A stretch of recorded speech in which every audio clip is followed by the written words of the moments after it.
নম্ৰতা ইংটিপিৰ হত্যা, জখিতা দাসৰ আত্মহত্যাৰ CBI তদন্তৰ দাবীত ডিফুত কংগ্ৰেছৰ প্ৰতিবাদ। কাৰ্বি আংলঙৰ নম্ৰতা ইংটিপিৰ হত্যাকাণ্ড আৰু লোক নিৰ্মাণ বিভাগৰ কৰ্মচাৰী জখিতা দাসৰ আত্মহত্যাৰ ঘটনাৰ CBI তদন্তৰ দাবীত দেওবাৰে দিনৰ 12 বজাত ডিফুত কংগ্ৰেছে প্ৰতিবাদী কাৰ্যসূচী ৰূপায়ণ কৰে। কাৰ্বি আংলং জিলা কংগ্ৰেছৰ সভাপতি ৰতন ইংটিৰ নেতৃত্বত আজি জিলা কংগ্ৰেছৰ ভালেসংখ্যক নেতাকৰ্মীয়ে কাৰ্বি আংলং ক্ৰীড়া সন্থাৰ খেলপথাৰৰ সমীপত হাতে হাতে বিভিন্ন শ্লোগান সম্বলিত প্লে কাৰ্ড প্ৰদৰ্শন কৰি উক্ত ঘটনাৰ CBI তদন্তৰ দাবী জনায়।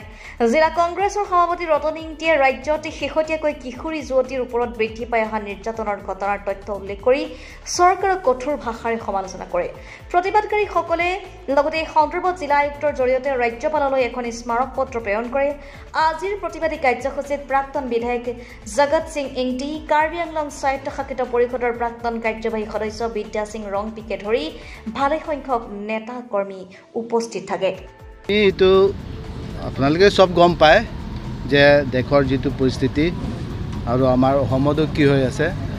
আপোনালোকে একটা কথা মনত নিজে পেলাই লওক যে বিজেপি যিটো শ্লোগান আছিলে যে বেটি বচাও বেটি পঢ়াও,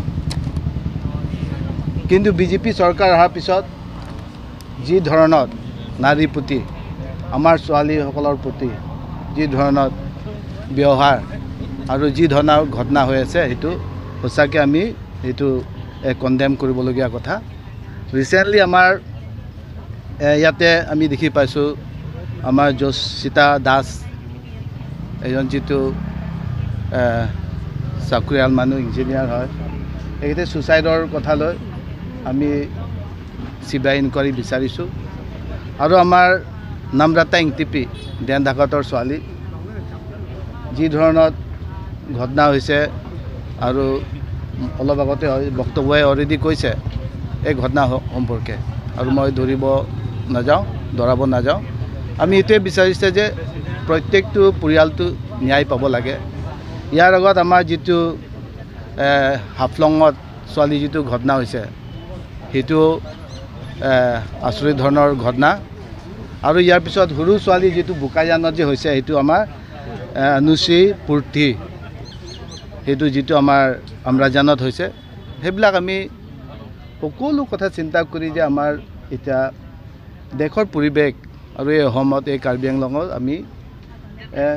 আমি ছেফ হৈ থকা নাই, চিন্তা কৰিবলগীয়া। এতিয়া আমাৰ ছোৱালীকেইটা ভণ্টিকেইটা ঘৰৰ পৰা এৰি দিয়াটো সঁচাকৈ চিন্তনীয় কথা।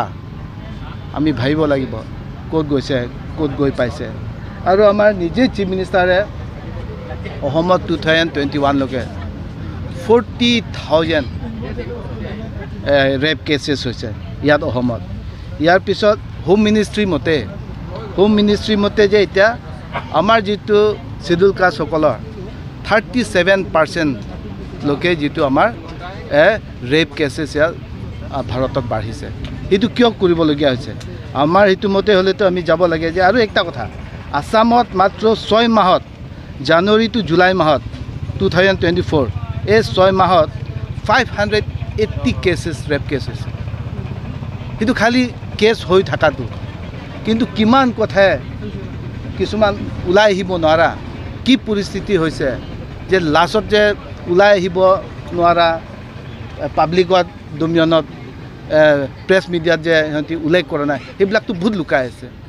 সেইটো ৰেকৰ্ডত থকাটো 580 ইয়াত দেখাইছে। আৰু সেইটোতে আমি এতিয়া কাৰ্বি আংলঙতো চিন্তা কৰিবলগীয়া। যিটো আমাৰ জচিতা দাসৰ যিটো আমি যিটো চিন্তামতে সেইটো ৱৰ্ক প্লেছত সেইটো হাৰাছমেণ্ট নানা ধৰণৰ বিজেপিয়ে কাম কৰিব দিয়া, সেইটো কাৰণে নিশ্চয় হৈছে। একেতে প্ৰেছাৰ ল'ব পৰা নাই, or else she is compelled to do some illegal thing. ইয়াৰ লগতে আমাৰ কাৰ্বি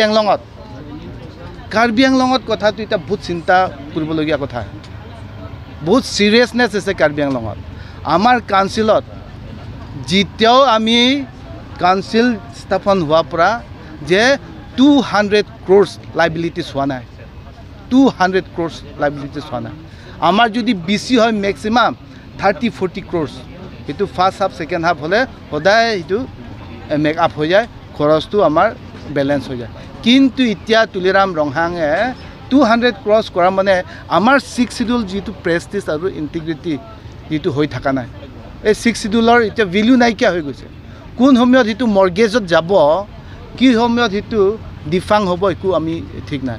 আৰু সেই আমাৰ যিটো কাউন্সিলত এতিয়া চাকৰি কৰি থকা সেইসকলৰ কাৰণেও বহুত প্ৰেছাৰত থাকিব। এইটো মই যিটো জানামতে লাইক সেইটো আমাৰ যোশিতা দাসৰ নিচিনা বহুত প্ৰেছাৰ, ৱৰ্ক প্ৰেছাৰ হ'ব।